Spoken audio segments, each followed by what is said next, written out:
The world around us is transformed by the work of material scientists. One emerging subset of material science is the creation of materials with controllable dynamic properties, often referred to as smart materials. The definition of smart materials is any material that can change one or more of their properties when subjected to external stimulus. Three examples of this class of materials are liquid crystals, piezoelectric devices, and self-healing composites. The first example, liquid crystals, will now be explained by Leila. Some materials can take on a state of matter known as liquid crystal.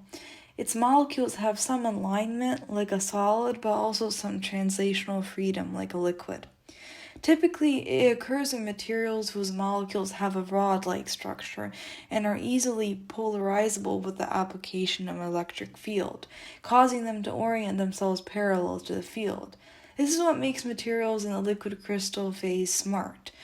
This behavior isn't possible in the solid phase due to strong bonds, or in the liquid phase due to high kinetic energy. While not as ordered as a solid, the molecules generally tend to point along the director, a vector representing the average direction of molecules.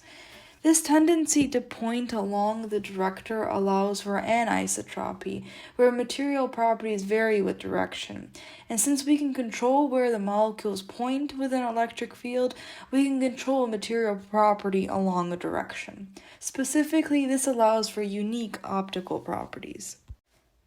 Many types of liquid crystal exist under different temperature ranges, but here the nematic phase, where molecules point along the director, is considered.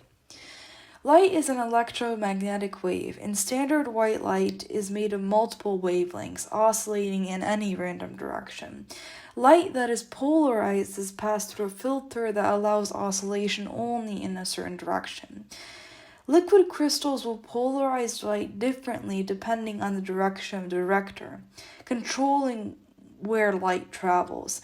In this sense, we can think of each molecule as acting like a polarizing filter, allowing light only in the direction of the director.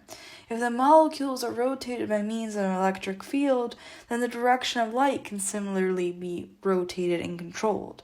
This allows the use of liquid crystals in the pixels of an LCD, a liquid crystal display. Each pixel of an LCD consists of a liquid crystal coating enclosed between two substrates, glass, and two polarizing filters, one in which light enters from an external source, another in which light leaves. The material of a substrate orients the molecules so that they follow a helical path. As polarized light enters, each molecule will change the light's orientation to its own.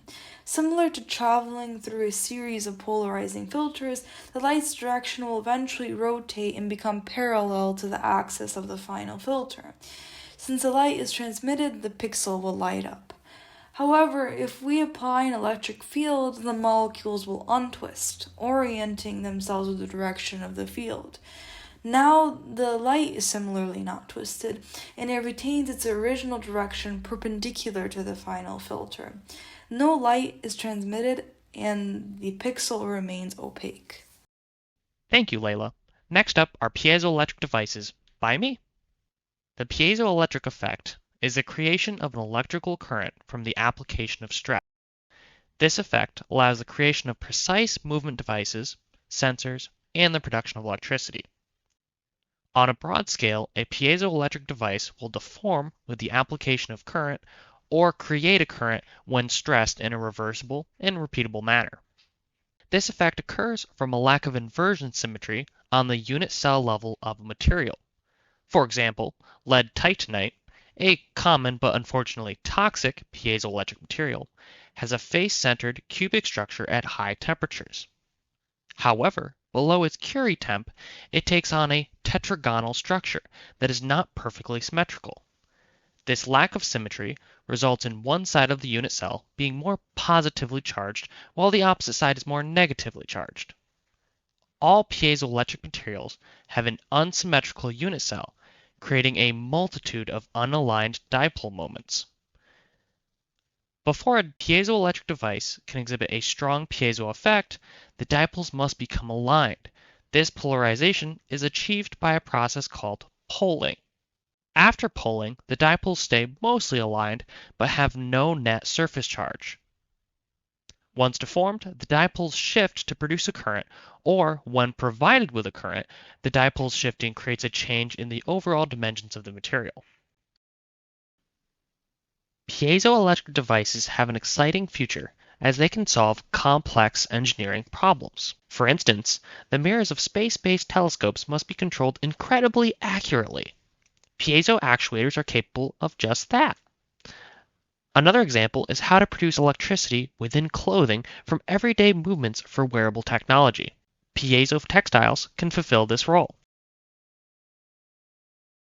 Currently, the goal to improve piezoelectric devices is to find less toxic, cost-effective materials that exhibit a strong piezo response. Additionally, these new materials may need other properties like a high ductility, broad operating temperature, low density, and more. Our final example of smart materials is self-healing composites and explained by Alex. The next smart material we are going to look at are self-healing composites. The idea for these materials originated from looking at the ways living things heal themselves. These composites contain small microcapsules and catalysts within the material that when they are damaged, these capsules rupture and repair the cracks that have been made. So far, this has been successfully fabricated with polymers and concrete.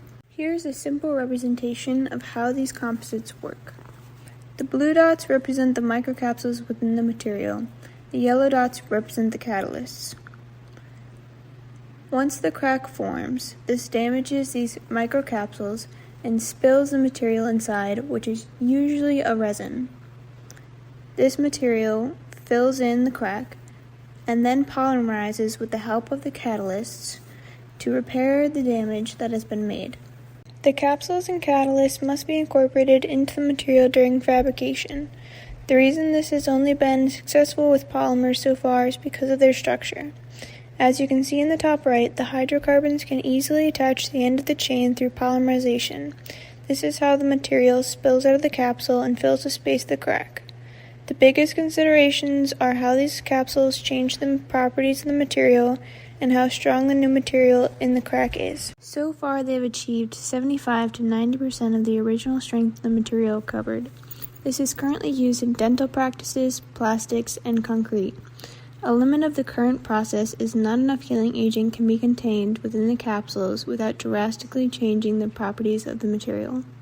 A new proposed solution would be creating a 3D printed vascular system within the material to transport the healing agent to the damaged site. This would replicate the human body and our vascular system and how we heal wounds.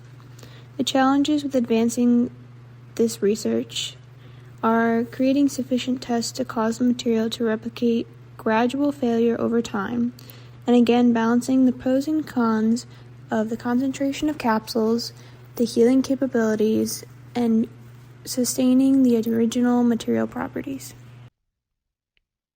Thanks, Alex. In conclusion, smart materials are already transforming the world through their wacky, dynamic properties and will only become more prevalent in the years to come.